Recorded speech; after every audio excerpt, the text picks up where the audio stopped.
Hello बच्चों, let's see the question.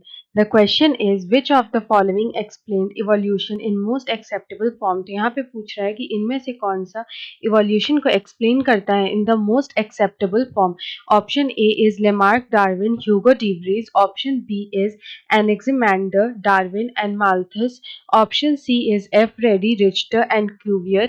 And option D is Lamarck, Hardy, Weinberg and Darwin. तो यहाँ पे हम देखते हैं कि इवोल्यूशन क्या होता है और इनमें से कौन सी थ्योरी जो है वो इवोल्यूशन के लिए मोस्ट एक्सेप्टेबल है। तो इवोल्यूशन जो होता है इसको हम लोग डिफाइन कर सकते हैं as a slow and gradual change. तो ये एक तरह का स्लो एंड ग्रेजुअल चेंज होता है। तो ये जो चेंजेस होता है as a result of these changes new species arise. यहाँ पे जो न्यू स्पीशीज है they arise from their pre existing species या फिर हम लोग बोल सकते हैं यहाँ पे हमें वेरिएशंस देखने को मिलता है।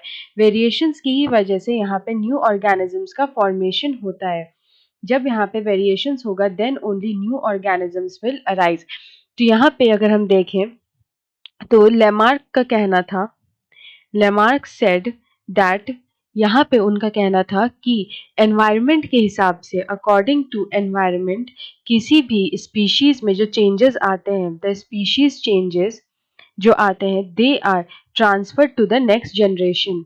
They are transferred to the next generation.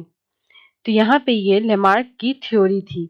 उसके बाद अगर हम यहाँ पे देखें कि जो यहाँ पे वेरिएशंस आते हैं उन वेरिएशंस का कारण क्या है, तो सेकंड कारण है म्यूटेशन।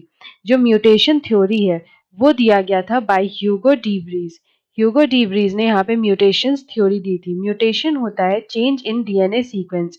डीएनए जो होता है वो हमारा जेनेटिक मटेरियल होता है और जब इसके सीक्वेंस में चेंजेस होता है तो यहाँ पे वेरिएशंस क्रिएट होता है and these variations are passed on to the further generation, जो कि यहाँ पे डार्विन थ्योरी को भी एक्सप्लेन करता है। डार्विन की जो थ्योरी थी उन्होंने यही कहा था कि देयर आर टू की कॉन्सेप्ट्स। एक है ब्रांचिंग डिसेंट। ब्रांचिंग डिसेंट का मतलब होता है कि इनहेरिटेंस, यानी कि जो पेरेंट्स में जो जेनेटिक कैरेक्टरिस्टिक है they are passed on to the offspring.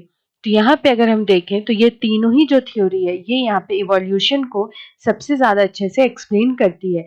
Lamarckism, mutation given by Hugo de Vries and Darwinian theory. तो यहाँ पे ऑप्शन ए में लिखा है Lamarck, Darwin and Hugo de Vries. So option A is the right answer. Best of luck.